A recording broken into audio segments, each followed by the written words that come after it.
Alright, a brief recap, guys. Here we go. So, we're going to get patch notes in 2 minutes. We are looking for Zilean and Malphite buffs, which they'll have to be in some capacity, although I would actually, it's going to be a ridiculous challenge on Riot's part. I have no idea how they're going to buff these champions in a way that's going to make them playable. We are looking for, there will be some kind of Azir Irelia nerf. That'll be easier. I mean, I actually suspect that they'll do something for that actually, will feel fine. The moment has arrived. The clock has rolled over. Patch 2.9.0 notes. This is it. Card updates. I'm going to read this later, but I will just go to the patch notes now. We're getting a Taliyah buff, alright. Looks like the images aren't loaded yet. I'll refresh in a minute. But Taliyah is currently just getting +1/+1 and nothing else. I'm gonna read the rest because there's probably gonna be landmark buffs of some kind, which might help her out more than that. But I'll be honest, she's gonna need more than that. Okay. So, Malphite is going to... You've summoned 10 mana worth of landmarks to level up instead of 12. Okay? Which, I mean, it's still not quite enough on its own, but again, it completely comes down to what they're going to do with landmarks. Both Taliyah and Malphite have struggled to find a home in the meta. Yeah, it makes sense. Alright, next up. Blossoming Blade is going to a 5 mana 4/3, and Inspiring Martial is going to a 6 cost, and that can't possibly be it. Well, and this was today's patch notes reading.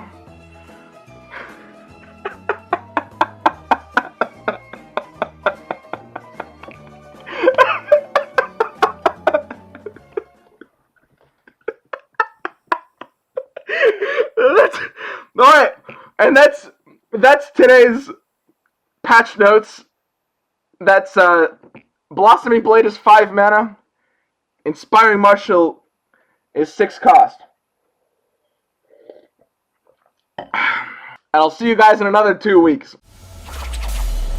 I'm not actually going to end my stream there. That'd be a little too edgy. I might end the YouTube video there. Kavir, what do you think? Should we just end the YouTube video there? Alright. So for the most part, I mean, Blossoming Blade and Inspiring Martial getting slightly nerfed. Azir Irelia will feel that as a deck. The bigger thing is these buffs feel really inconsequential. I mean, I can tell you right now, Taliyah and Malphite will need more than the +1/+1 and the 2 mana reduction here. I mean, at the end of the day, and there's been a lot of Reddit posts about this, people do have, pretty good takes on exactly, the Taliyah Malphite issue. Zilean is a really hard equation to solve, but for the most part, people have basically been arguing that the biggest problem with Taliyah and Malphite isn't the champions themselves, but the landmark cards are really kind of terrible and feel pretty bad to build a deck around. And that's pretty much true. For the most part, these kinds of changes would be good when, comboed with other things that are actually adjusting landmarks. But for the most part, these changes I really don't expect to do much of anything. The Azir Irelia nerfs are fine. I think that, so as nuts of a deck as Azir Irelia is, I do think it's it's very easy to get carried away with how much you think something needs to get nerfed, right? At the end of the day, Azir Irelia is a pretty crazy deck, and yes, it is high certainty that it needs to get nerfed, but when it comes to the power level of things in the game, it's usually not as ridiculous as it seems. I might have liked to see a slightly bigger nerf than this, in terms of just Blossoming Blade +1 and Inspiring Martial +1, but it's not going to be as small of an impact as it seems, I think, personally. It'll at least be noticeable, right? Again, I would have preferred seeing a slightly bigger nerf, but these are changes that you will absolutely be able to notice when you're playing against Azir Irelia. So, make Azir a 1/4. Yeah, I'm pretty surprised. I would have expected them to make Azir a 1/4 or make Darius 3 mana or do something with Blade Dance as a mechanic. But it looks like there's not much. Let's go ahead let's go ahead and read through. Base stats 4-5 to 4-6. Wait, did they say this backwards? It is a 4-6 now. I'm guessing they just said it backwards, right? I'm guessing it's going to be a 4-5. Noticeable is an interesting way to word that. Listen, Silverfeast, I'm trying. Okay. Yeah, no. For the most part, you know, there's not a whole lot. Listen, guys, there's 4 notes. I'm doing the best I can. They give us 4 notes. Let's go ahead and read, you know, some of the descriptions of these. So we've got, you know, Malphite is... Both Taliyah and Malphite have struggled to find a home in the meta. You don't fucking say. We like how the deck plays, and these buffs add more power into the champions in a way that shouldn't drastically change their archetypes. See, and again, the problem is, and this is fairly straightforward, and I think pretty much everyone agrees on this, their archetypes kind of needed a drastic change, right? Like, not necessarily an entire rework, but again, the support cards just feel a little too bad. Landmarks have like an inherent like massive tempo loss, and their individual cards are just generally weak on top of that, right? Taliyah should feel a little bit more sturdy, and Malphite should level up more consistency. See, like, this is the thing. Taliyah should feel a little more sturdy. Like, was anyone, like, did anyone think that Taliyah was weak because she died to Blackspear? You know, like, Taliyah needed a lot of things, but not sturdiness, right? It's so strange. What do you mean Taliyah should feel a little more sturdy? Who was crying out for Taliyah to feel more sturdy? That's so bizarre. That's so crazy. I mean, this one at least makes a bit more sense, for sure. But again, I mean, Malphite has kind of bigger issues with just, you know, the whole archetype.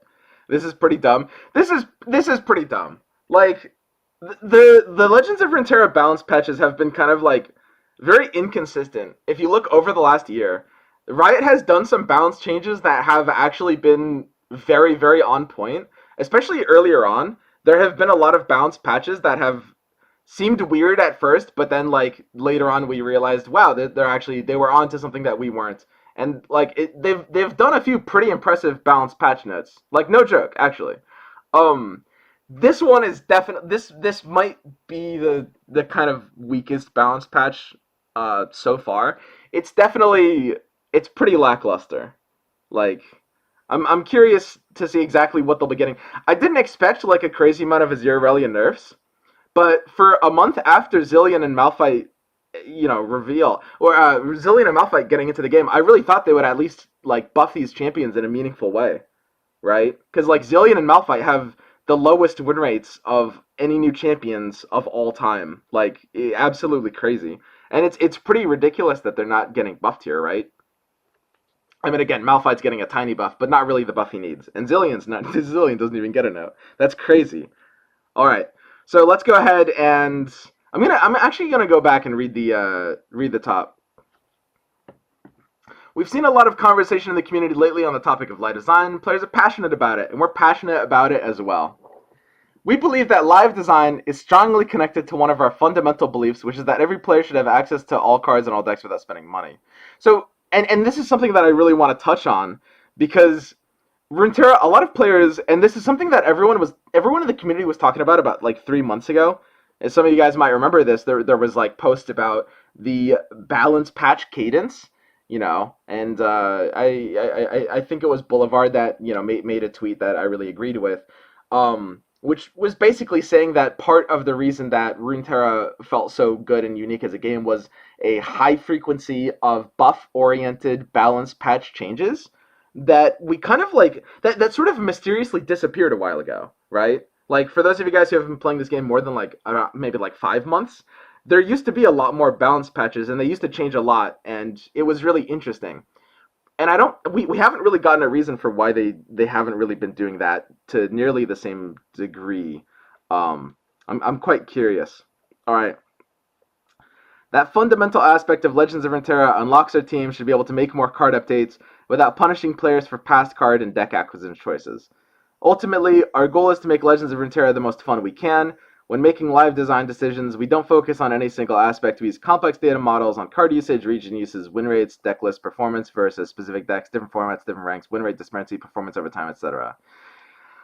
Okay. We also consider a complex model of how decks feel relative to the meta, and we survey the community regularly to learn how players feel about cards, specific decks, archetypes, metagame health, game modes, cosmetics, future content ideas. The list goes on and on. So I'm not a big fan of this. I mean, this is something that we know. Riot's basically just assuring us that their process internally is a robust process. Um, the problem is that I don't think that anyone that actually had criticism of any part of the process was thinking that, like, okay, so it's always fun to meme about, like, oh man, what did the devs even do, right? Like some of the some of the changes that people complain about. The thing is, like, nobody thinks that the devs aren't using some kind of thorough process. The bigger thing is just like the way they're focusing on different metrics over others, right? I think the biggest thing is that, and I've talked about this a lot before, but I would say that in general it's like a slight over reliance on the actual like stats and the data processes, and a lot of the archetypes just kind of like feel kind of bad to play. Like the archetype itself, when you actually just play it out, just does not really have a super compelling or cohesive play pattern, right?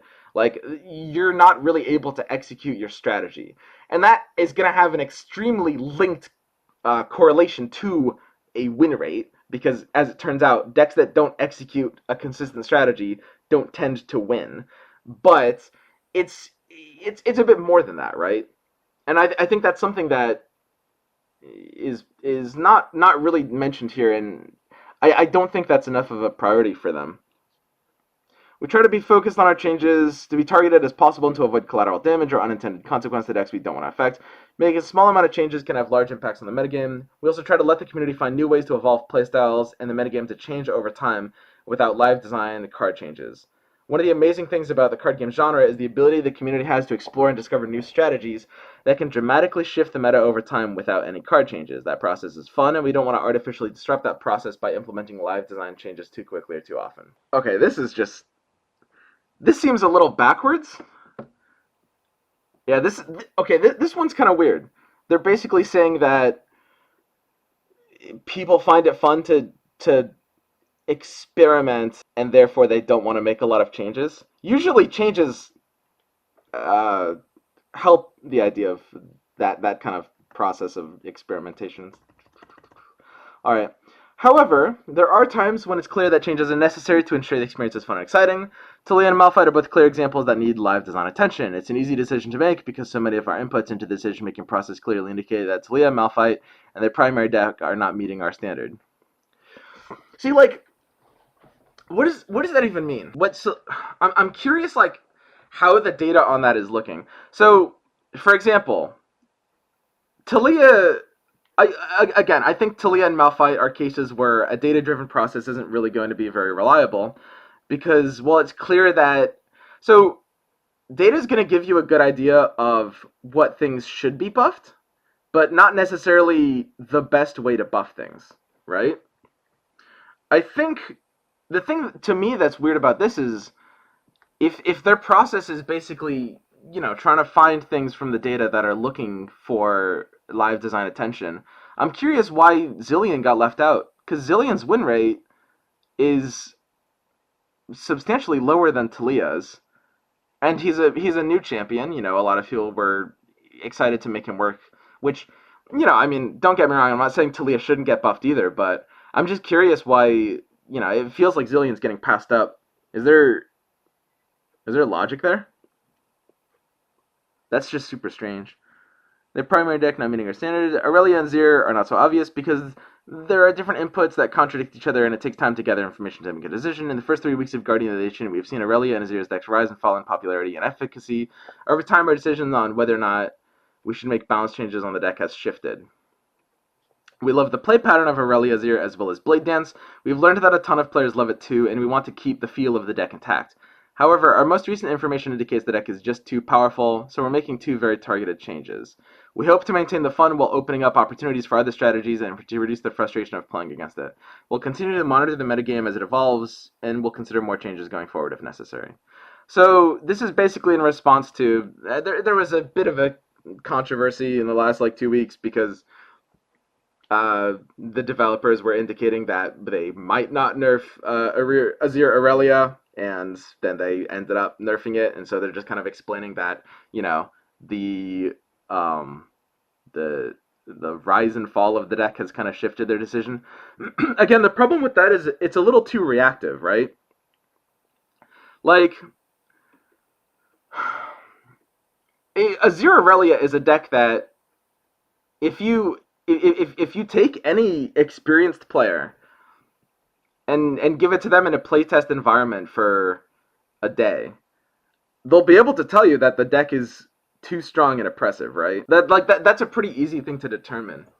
And when Azir Irelia's win rate was kind of dipping, a lot of people were predicting that it was going to go back up, right? Again, this is just going back to the idea of the stats based perspective of just oh, Azir Irelia is not doing too well right now, so maybe it doesn't need a nerf. But there's a lot of deeper insight to be had about whether a deck is going to rise or fall based on things that aren't going to be present in the past stats, right? It's extrapolation, right? The idea, okay, so you've got a chart, you've got a stonks graph or whatever you want to call it. So the idea of oh, Azir Irelia is not really doing well right now, therefore there's a good chance we don't need to nerf it, right? But the thing is, you need to be able to predict where things are going to be in 2 or 3 weeks from now. And decks, in a lot of cases, that's something that looking at the stats in the past won't do a very accurate picture of, right? To be able to predict the trends that a deck will take in the coming weeks is something that you need to actually look at the mechanics, right? You need to look at how the deck is actually functionally working, the kind of matchup tables that it has, the kind of the skill ceiling of the deck, the ability for the deck to sort of preemptively counter its counters, stuff like that, right? There's a lot of things that you have to look at that the data basically won't really tell you, right? You can't just look to the past and expect the future to play out based on the past. It's just too limited, because you're gonna miss too many things by doing that. We're always learning and improving Legends of Runeterra in our processes. Sometimes we'll make mistakes, but we'll do our best to listen to all our players and improve along the way. We're all in this journey together, and the community's passion and love for the game inspires us to always do better. Yeah, I mean, for the most part, I've liked a lot of the changes that the devs have made in the past. I'm really, personally, one thing that I'd really like to know, and I think that this is something that people will probably be talking about in the future. I expect that this is, the community discussion is always going to follow these different trends. 1 week we're all complaining about TLC, and the next week we're all talking about, where Zillion needs a buff, so on and so forth. I think right now the kind of the most pressing topic is this idea of the balance patch cadence, and just why specifically the balance patches we're getting are so few and far between, right? We're getting larger delays between. So for example, you take the Rising Tides update, right? So 2 weeks after Rising, I think it was that might have been a 1 monther, but so I shouldn't use a specific example because I can't remember a specific example, but in balance expansions in the past, we used to have a balance patch notes after 2 weeks that would be a bunch of changes, right? And at this point we have a pretty small amount of balance changes. These are 4 notes, right? And they're not really big notes either, right? In terms of patch notes, these are mostly just number changes. In fact, these are all just number changes. Malphite's the only one that's just a level up instead of a stat or a mana number. So these are all just the most basic number changes possible. And it's 4 patch notes total, and it's 1 month after a patch.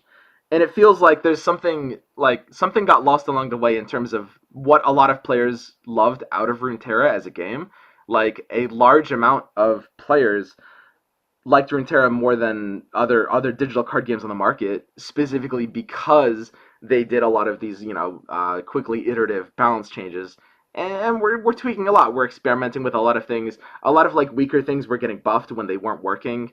And there was a lot more of a sort of like design philosophy that was present in both what the devs were saying as well as what the devs were doing in terms of making weaker things more viable, right? Like, doing coherent buffs. And we're not really seeing that anymore to the same degree, right? And I think my question is like what changed, right? Because Riot also hasn't really talked about this very much either. So I don't know. I'm very curious like what the exact reasoning behind that even is. All right, inspiring martial nerf down to a 4/5. It's become clear that Azir Irelia deck is too powerful. Ultimately, we decided to focus our changes on inspiring martial and blossoming blade to ensure that our changes focus on this deck. We want to reduce the amount of collateral damage to other decks, such as Azir Burn and Azir Lucian, both of which we think are healthy for the game. This specific deck will remain on our watch list, and we'll continue to monitor its performance over time. Yeah. All right.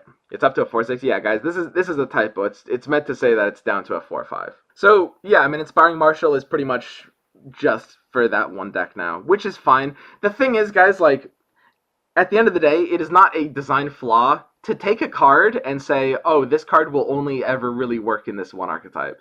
Sometimes that's a necessary decision. Although, I mean, it's easy to say in a perfect world this would never happen, which I don't even necessarily agree with. The thing is, it's kind of the same logic as to like why they could have nerfed something like Darius or Azir as well, right? Like at the end of the day, the most important thing is just making sure that the deck's balance level exists on its own. For the most part, I don't I don't think that Azir Lucian or Azir Burn. This is kind of a weird one to bring up too. I want to reduce the collateral damage to other decks. So like Azir Burn isn't basically they're saying that the reason they didn't want to nerf Azir or Darius specifically is because of these decks. They could have nerfed Darius that would have had no interaction with Azir or Burn. The thing is, I don't know if they're actually even going to be like if we're going to even be seeing Azir Lucian much as a deck anyway. And Azir Burn, like they could have nerfed Azir to be like 4 health without impacting basically how this deck operates at all. In fact, Azir Lucian is kind of similarly because Azir Irelia is a deck where it's very important to keep your Azir alive. Whereas in both of these decks, Azir going to 4 health wouldn't impact them nearly as much as this deck, right? And Darius wouldn't impact this deck at all because Azir Burn doesn't use Darius, right? I mean, I feel like they definitely had, given this rationale, they definitely had a lot of options. Alright. Patch 2.9.0 brings new champions, powers, and more to Lab of Legends. New starting champions added. I'm going to lose it. You can now play Zillion in Lab of Legends. I mean, that's just funny. You can now play Zillion in Lab of Legends. So they've added these new champions, Irelia, Zillion, Malphite, Lissandra, and Fizz to the starting champion roster. New support champions. So these are champions that you can get as draftable champions later in run. Sejuani, Leona, Yasuo, and Victor. I mean, I'm a big fan of these changes. Like, Lab of Legends is amazing. It's a great mode. Super fun. And I'm glad that they're, giving a lot of effort to it. I would imagine that this is... I really have no idea. I'm curious, like, as the devs open more lines of communication and we might get some insight into, like, why the balance patches aren't happening so much anymore, there's a very good chance one of the answers will be because they're, focusing more on stuff like Lab of Legends, which, I mean, that's at least a good answer in terms of, like, something that people are going to enjoy. Like, Lab of Legends is pretty important. I think that, like, there needs to be some kind of middle ground. Like, I think that it's there's certain things that are being removed from like the ranked or just like normal gameplay changes just constructed as a mode like a little too much. But I mean, at the very least, if they announce that they have like a new sick major Lab of Legends 2.0 that's going to be like a new campaign and like a lot of cool features and shit, then that kind of thing will definitely make me understand very, very much. why, why the balance patches have kind of like gone away, like the old style of balance patches. So, I mean, hopefully it'll be something like that. 18 new powers have been added. Oh, they're adding 18 new powers. Holy shit. Yeah, I mean, that's pretty cool. Taliyah rocks now, hopefully. Taliyah's deck has been updated. We don't know how they updated her deck. Maybe they probably chucked in like Merciless Hunter, but I mean, my prediction is they made it better with different landmark cards, and it's still going to be bad, and they're going to realize that the landmark archetype just doesn't have good cards in it. Which, I mean, hey, that'd be pretty funny. More deck consistency. Players can now bring 0-2 decks with them rather than 0-3, so they'll always see. Oh yeah, this is for duo queue shared spoils. That's neat.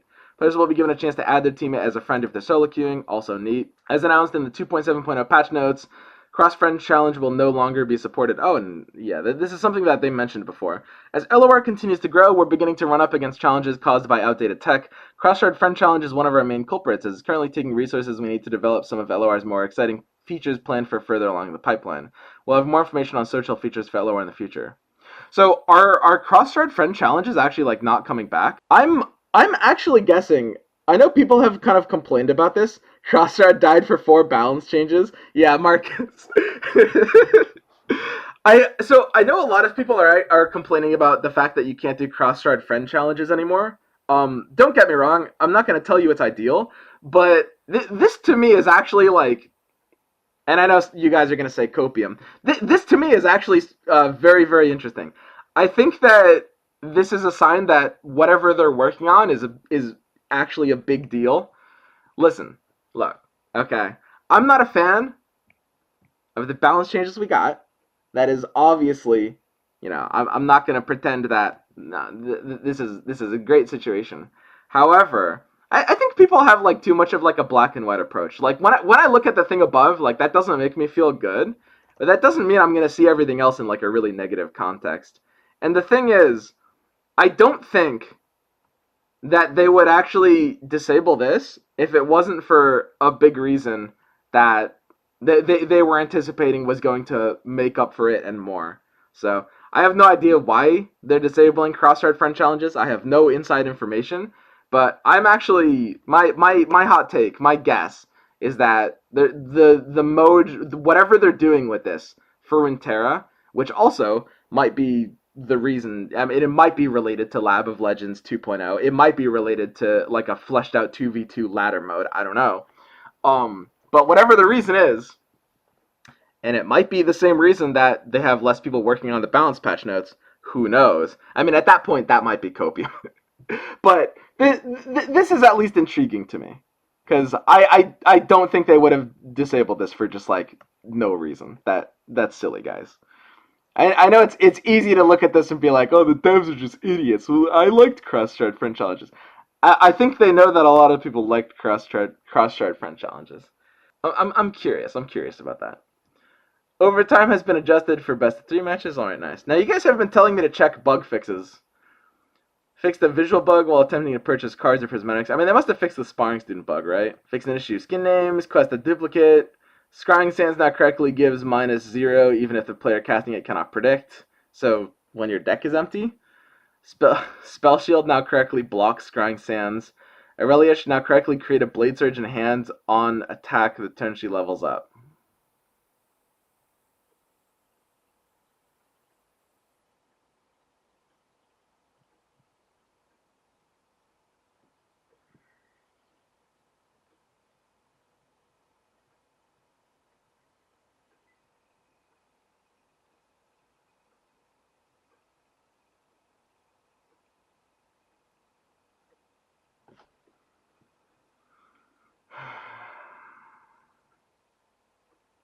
Like, why? So, yeah, this is the meme. So a lot of you guys have been saying in chat they're buffing Irelia. Oh, Jesus. So, basically, the deck's not getting better overall. Like, these 2 changes are at least enough to, like, overbalance for Irelia being able to get that bleed thing now. But, man, It will definitely be a mitigating factor. Yeah, I mean that will matter quite a bit for that deck. The deck didn't even need Marshall. I think Marshall's like. Don't get me wrong. It wasn't like 100% essential. It wouldn't mind replacing it for something else. But Marshall was very good in the deck, and it was pretty important for several matchups. I don't know. The deck is still going to be very good still. Like the thing is the way that those nerfs came in. Like Azir Irelia has always been an extremely tight deck, and it wants to just gain the maximum value out of stuff. So the thing is, Marshall was a pretty good card for the deck, but it'll be able to use something else in that slot instead, right? You just play Voice now? Yeah, you just play Voice of the Risen now, right? Like, Voice of the Risen was already basically just as good as Inspiring Marshall. Like, they were close competitors. So you just play Voice of the Risen instead of Inspiring Marshall now, 100%. And you've got the Irelia buff to sort of, like, make up for the Blossoming Blade thing. There were literally versions. There were literally versions of Azir Irelia that were experimenting with cutting Blossoming Blade already. And they weren't good, but again, it goes to show that, like, this isn't the most hyper necessary card to the game plan, right? Like, they didn't nerf Azir or Darius. So yeah, I mean, overall, I wouldn't go as far to say as, like, the deck got buffed overall. I mean, but this is a big mitigating factor in terms of the deck's nerf. Like, uh, that's kind of crazy. Yeah, yeah. This balance patch notes was a pretty big. It was a pretty big miss. I mean, it's not like this bug fix really, changed that. We already knew it was a miss. Fixed an issue where champions with barrier would sometimes incorrectly show the wrong keyword. Give it all, correctly raise negative power. Moon weapon. Crimson Pact no longer incorrectly damage allies to his left. I've never actually seen that happen. That's really funny. Several improvements. Okay, so for the most part, apart from like, wait, does Sparring Student still have the visual bug?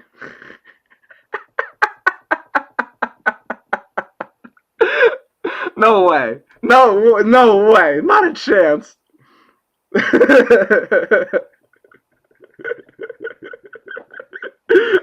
No way.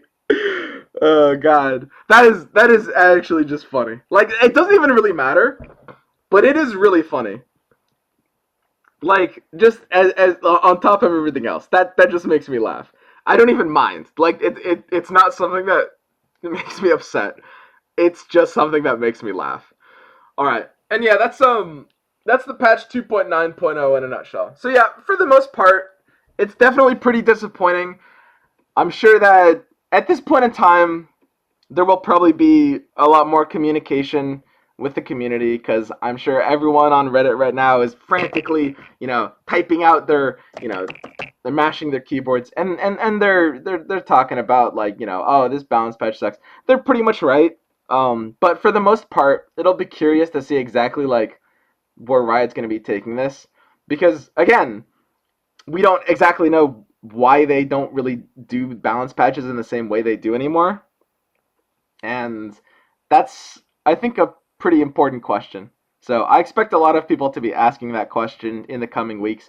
And I'm very curious as to Riot's answer. 100%. I mean, for the most part, I would say this balance patch notes was a miss on basically every level.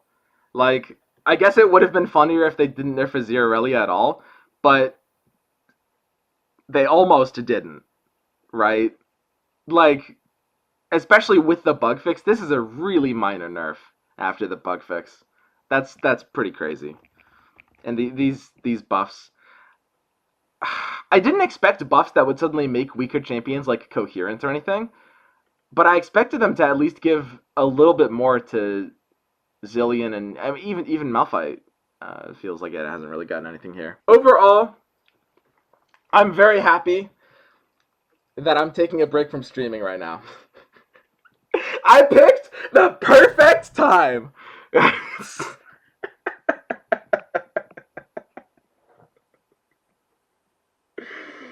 Oh man. But yeah, no, I mean, I've been enjoying my trip immensely, actually. For those of you guys, I talked about it before the balanced patch notes, but a lot of you guys didn't see that. But yeah, no, I've been hanging out, enjoying life, talking with people, meeting new friends, you know, went on a couple hikes. It's been fucking amazing, man. Like, I actually, when you're sitting in a room and you're not going outside and you're not really talking to people, especially not like, you know, face-to-face talking, which kind of matters, you get kind of fucking depressed, man. Especially when you gotta play Legends of Runeterra, too. Am I right? No, it's pretty depressing. And, like, this last week has just been tremendously good for me. Like, I can't stress that enough.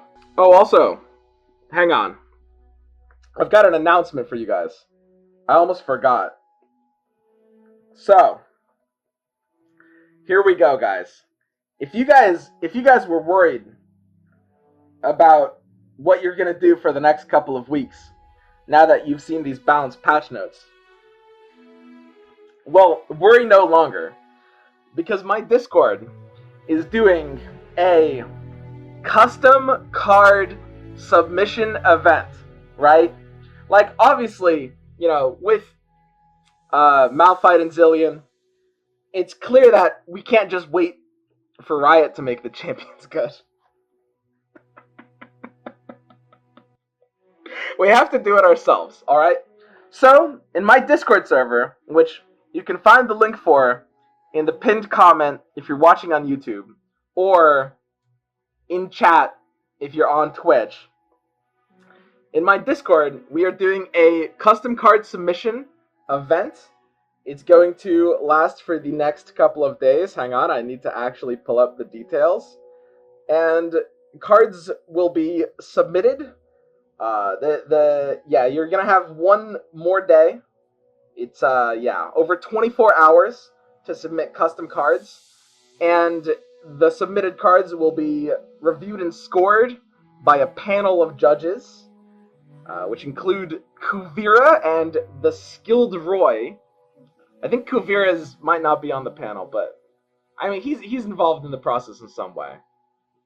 And basically, there's gonna be a series of awards being given out, and the winner of the competition, I'm gonna make a video talking about the custom card or card set, since you know it's about card sets as well.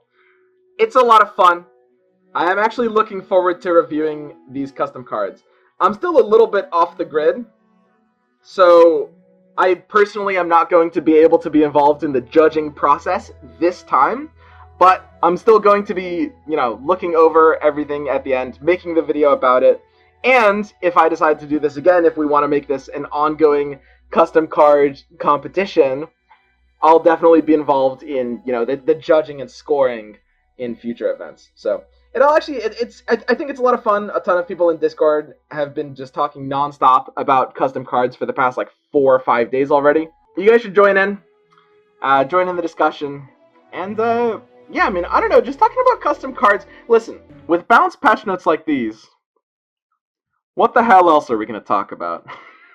Alright, it'll be a lot of fun, guys. Hope you guys show up.